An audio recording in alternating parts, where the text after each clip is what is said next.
রাম যদি ভগবান হয় তার পিতা দশরথের ভগবান কে ছিল? কেউ কি জানেন কে ছিল? চলুন জেনে নিই।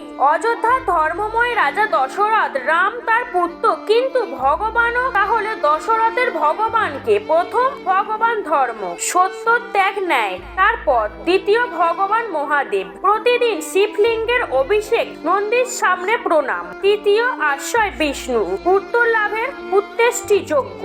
অগ্নিদেব, তিনি দিব্য পায়েস। জন্ম নেয় রাম, লক্ষণ, ভরত। রামের জন্মে দশরথ ভক্তি ভোলেনি। শিব বিষ্ণুতে তার আত্মসমর্পণ। নিজের সন্তান ভগবান হলেও দশরথের ঈশ্বর ছিলেন আগের মতোই।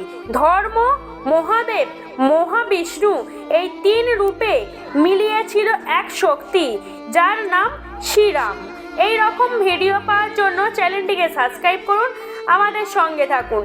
ভিডিওটি ভালো লেগে থাকলে লাইক, কমেন্ট, শেয়ার করতে ভুলবেন না।